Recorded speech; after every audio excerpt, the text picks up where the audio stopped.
Nouvelle lune en Capricorne du 11 janvier 2024. Coucou les amis. C'est notre première nouvelle lune 2024. Nouvelle lune, nouveau cycle, nouvel an. D'ailleurs, je suis heureuse de vous souhaiter à chacun une très belle année, très jolie année, à surfer sur les vagues, à vous sentir libre, surtout, essentiellement, quelles que soient les conditions en fait. C'est ce que je vous souhaite à tous. Alors, petite proposition, comme l'autre fois, il y a une partie très construite et une partie qui ne l'est pas du tout, pour laisser un peu libre cours à l'improvisation. D'ailleurs, c'est pas toujours évident, je suis plus à l'aise à l'oral que comme ça, là, en vidéo, mais c'est pas grave. Je me force un petit peu, mais c'est bien. Faisons-le. Voilà, je me ressape un petit peu. Hop là. On y va. So, je me déplace et nous avançons sur le PowerPoint et je me déplace ici. Ok les amis, donc nouvelle lune en Capricorne du 11 janvier 2024. Comme les autres fois, nous allons procéder à une forme de déroulé pour avoir une explication un peu lisible pour chacun et pour ceux qui ne s'y connaissent pas aussi. Du coup, nous débutons avec le fait de localiser les repères qui sont sur la carte. C'est une petite redite, il y a des choses qu'il faudra aller voir dans la vidéo précédente, mais il y a un point sur la carte qui est, là par exemple, pas n'importe où par rapport aux formations des traits bleus, c'est-à-dire les trigones et les sextiles qui sont sur cette carte-o, et qui vont mettre en valeur des points que nous avons repérés les fois d'avant.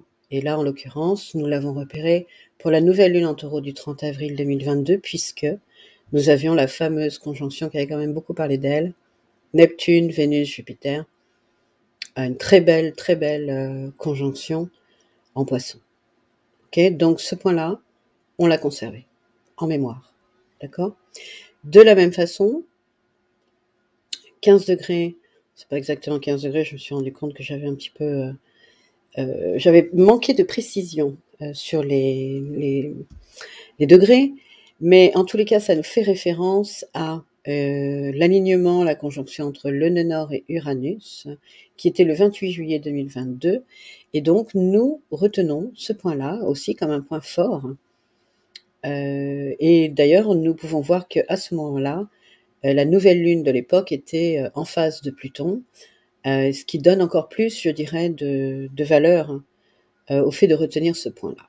Et puis, nous continuons, et il y a ce point dont j'avais parlé qui a fait l'objet l'année 2022 aussi d'un positionnement de plusieurs éléments, Mercure, Soleil, Vénus, et je vous invite à aller voir les précisions dans la lunaison précédente ou même encore précédente. Et puis, si vous voulez vérifier ces points. Ok ?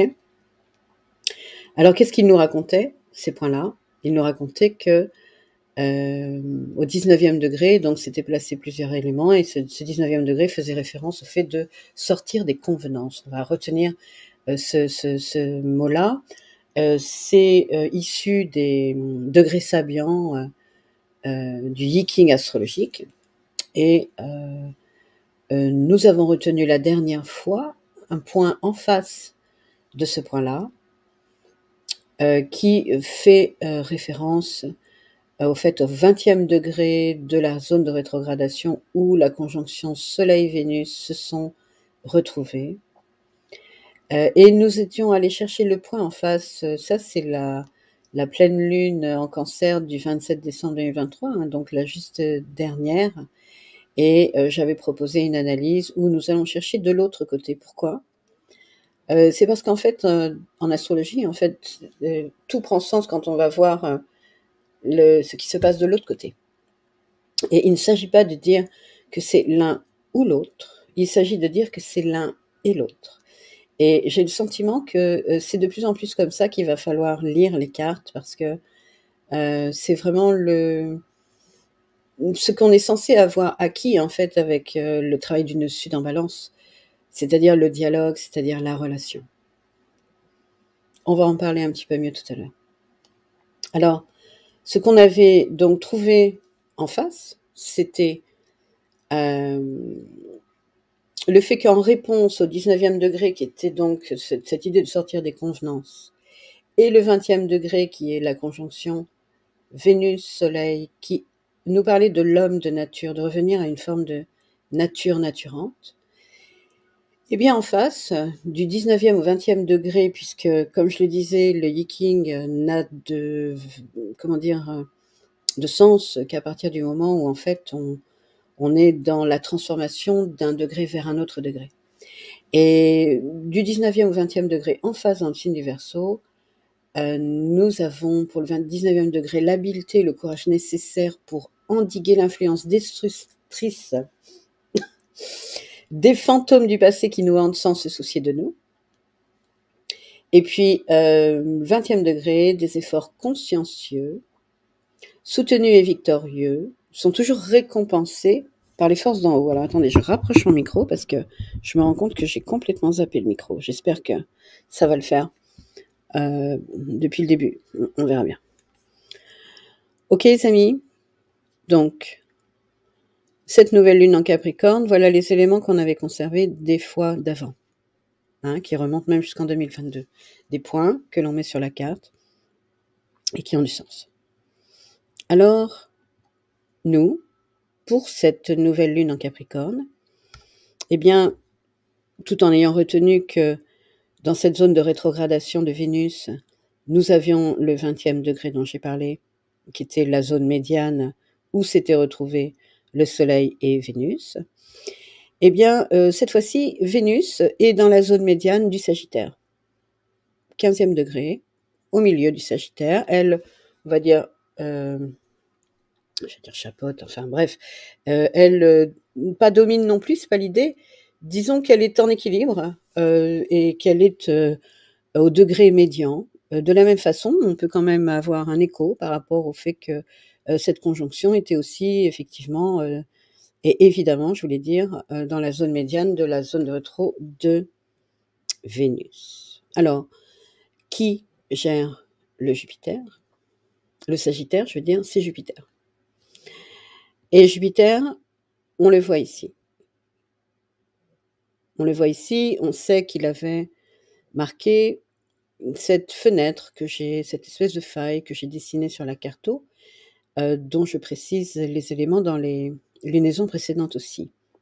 Et ce que je trouve très intéressant dans le fait de retenir et de faire un focus sur Jupiter, c'est que d'abord il est devenu direct la dernière fois, et puis la zone de rétrogradation précédente, il était retourné un pied dans le Poisson avant de repartir en Bélier, et que ça marquait vraiment un symbole très fort sur le fait d'être retourné au dernier degré de tout le zodiaque pour s'élancer dans le signe du Bélier, avec toute la teneur que l'on a avec Jupiter, qui est le fait effectivement d'augmenter, de s'expandre, mais pas seulement, parce qu'il y a aussi la face Héra de Jupiter, c'est-à-dire sa femme, qui elle va contenir. Donc il y a une notion entre contenir et aller à l'extérieur chercher la nouveauté, et un juste équilibre entre ça, entre le fait d'aller vers l'extérieur et le fait de protéger, on pourrait dire comme ça. Donc cette Vénus-là, elle est en train de nous dire, ok, nous faire ce rappel, ce clin d'œil, ce rebond, entre le Poisson, le Bélier, entre la fin du zodiaque et le nouveau, entre le fait de préparer l'entrée avec le Soleil de Pluton en Verseau, qui va marquer aussi effectivement de toute façon un cycle incroyable. Et donc il y a comme des échos, des petites préparations, des petits pas chassés, vous voyez, on pourrait dire comme ça. Jupiter rentrant en Bélier, refaisant un tour en Poisson, étant maintenant rétrograde en Taureau, repartant pour s'aligner à Uranus dans l'année. Et au moment où il sera aligné à Uranus dans l'année, eh bien, toutes les planètes seront condensées entre les signes du Poisson, du Bélier, du Taureau. Ok ? Quelque part, il n'y a pas de mental dans cette histoire-là. Il n'y a pas d'air. Et on revient à cette notion de l'impulsion comme j'ai pu en parler dans les fois d'avant, l'impulsion à revenir à cet homme de nature, à cet élan naturel, au fait de lâcher un peu toute la facette du mental qui conditionne complètement nos actions aujourd'hui et qui pourtant est en grande partie celui qui nous plante, quoi, pour être clair. Ok, donc le nœud nord est en balance, le nœud sud est en balance, le nœud nord est en bélier.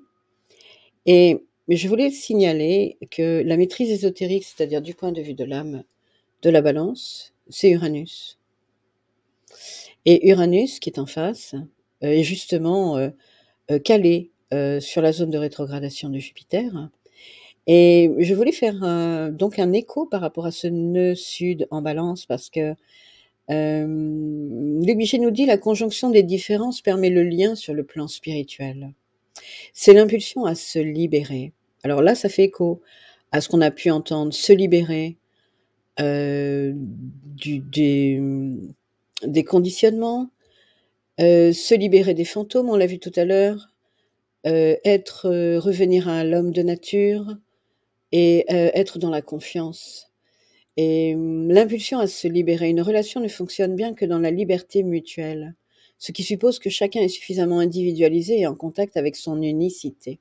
En fait, qu'est-ce que nous sommes allés apprendre avec un nœud sud en balance ?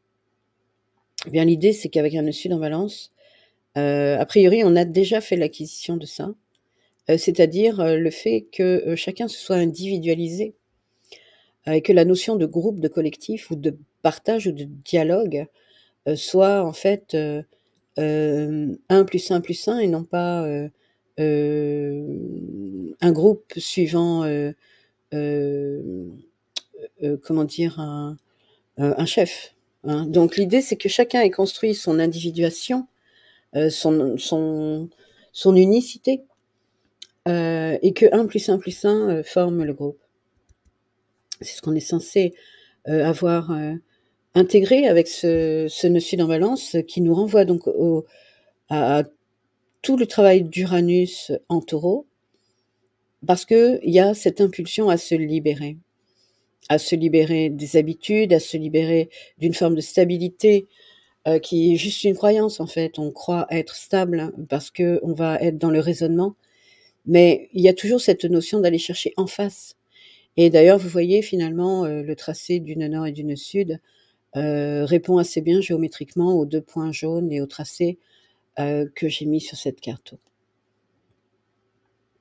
Qu'on va continuer, on va aller chercher Mars, qui avait sa zone de rétrogradation en Gémeaux, et qui est exalté en Capricorne. Alors, il se retrouve dans la zone de rétro de Mercure, et on sait que tous les deux avaient déjà fait écho à cette fenêtre-là de l'éclipse, avec toute une différenciation entre le signe du Sagittaire et le signe du Capricorne, puisque la conjonction Mercure-Soleil s'est faite exactement entre les deux. D'accord ? Donc on retrouve notre nouvelle lune en Capricorne.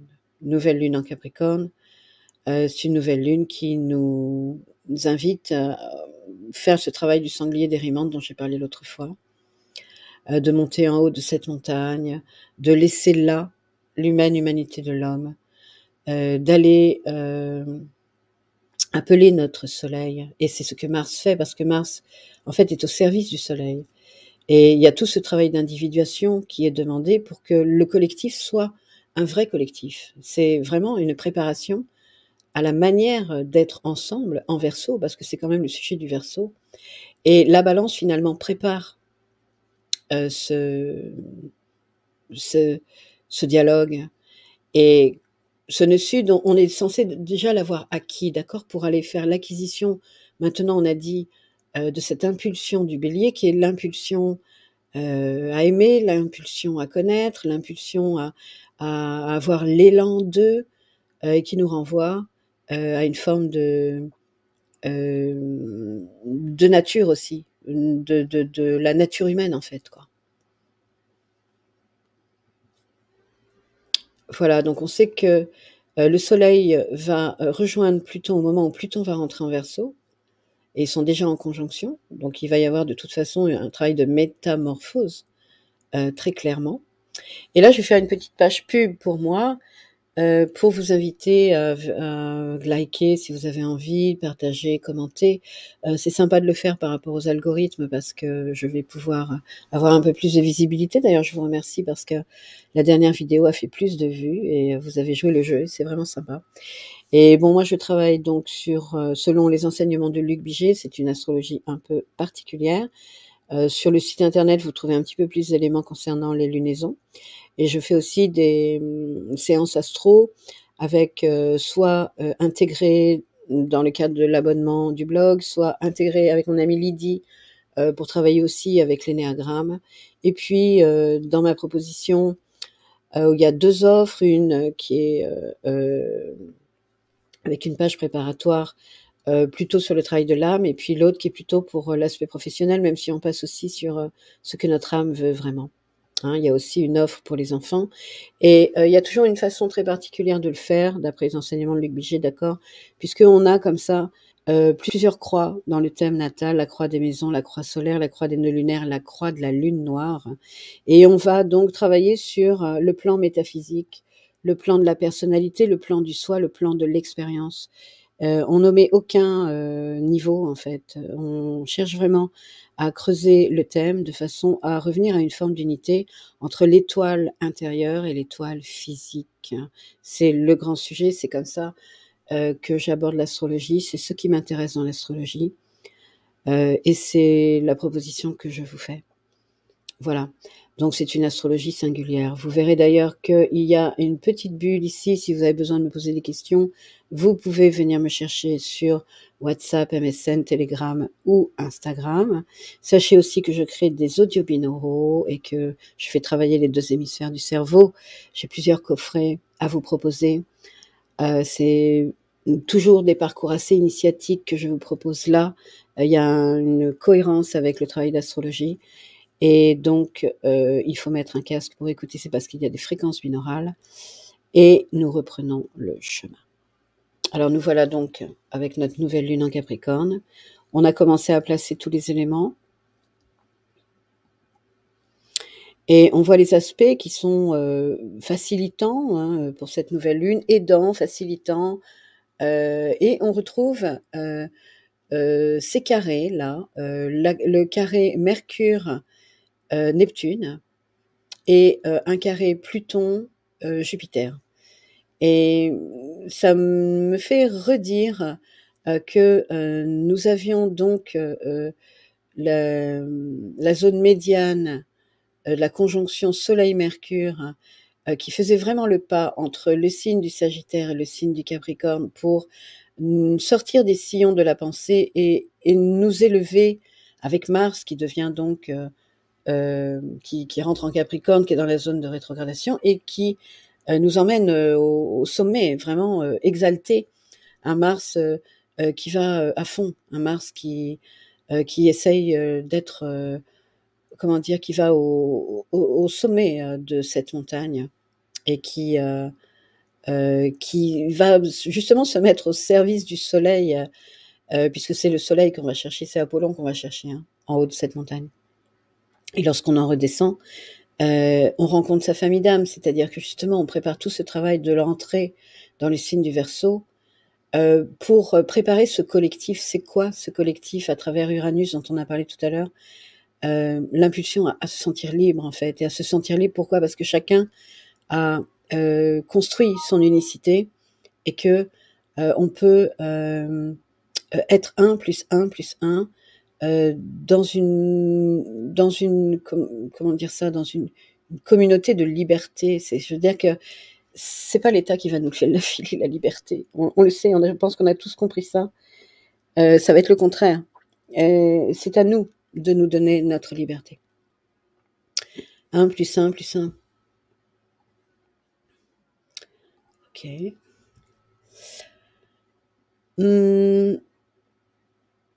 Et donc, je voulais marquer qu'il y a comme ça un cadran qui se propose sur le thème, c'est-à-dire la conjonction dont j'ai parlé qui signale vraiment le passage du Sagittaire au Capricorne.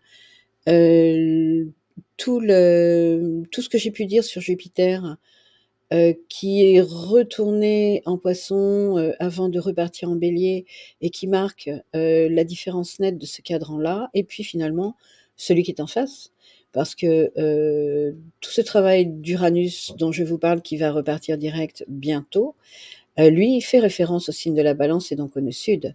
Et puis maintenant, nous allons passer les astéroïdes et nous savons que prochainement, il va y avoir un grand sujet avec Chiron et le nœud nord. Sujet qui va proposer en fait une forme de guérison, et avec le Bélier, mais en fait le Bélier, il va nous emmener vers peut-être une nouvelle manière d'utiliser notre mental. C'est Athéna, on en avait parlé l'autre fois. C'est le fait, parce que le Bélier c'est la tête, hein, et la maîtrise ésotérique du point de vue de l'âme du Bélier, c'est Mercure. Et Mercure, c'est tout le travail qu'il fait là, et on le retrouve avec Mars, alors que c'est lui qui a dessiné cette fenêtre lors du... C'est mon chien qui m'a fait perdre mon fil. Mince, vous m'avez comprise. Ok les amis, bon, alors je voulais terminer à une petite note, parce que je suis en train de travailler sur le coffret du corps sacré, et j'en suis au signe de la Balance, les reins. Et j'ai trouvé très beau cette phrase-là de Luc Biget qui nous dit « Les reins sont le siège de la force divine qui rayonne dans le corps. L'Éternel sonde les reins et les cœurs. Il vérifie la pureté symbolique de ces deux organes. L'usage de la force et de l'amour partagé, c'est-à-dire du courage héroïque et du sens de la concorde. » J'ai le sentiment, si vous voulez, que c'est vraiment ça que nous avons à intégrer, dépasser, assimiler finalement, de façon à être prêt pour cette rentrée dans les signes du Verseau. Aller chercher ce 19e au 20e degré, ce point jaune dont nous avons parlé tout à l'heure, qui fait donc référence, de mémoire, je ne m'en souviens plus. Le 19e et le 20e degré. Il y avait cette histoire de confiance avec le 20e degré, cette histoire du 19e degré, de lâcher les fantômes du passé. Voilà les amis, c'est un peu décousu, désolé, mais c'est comme ça. Je voudrais juste signaler qu'on retrouve cette croix rouge qui fait un petit rappel avec l'axe que nous avons défini. Et quelque part, il y a quand même de la symétrie qui se pointe là-dedans, avec ce passage du Poisson au Bélier, du Scorpion à la Balance, du Sagittaire au Capricorne, et certainement que Mars va continuer le boulot et qu'on trouvera du sens, à mon avis, pour se retrouver ici et avoir ainsi les 4 cadrans, les 4 parties, pour aller chercher une forme de géométrie signifiante.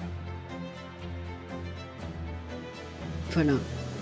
Mais écoutez, je vous propose une autre lecture pour la prochaine lune. J'essaierai d'être un petit peu plus organisée. Je vous souhaite le meilleur et je vous dis à tout bientôt. Bye bye.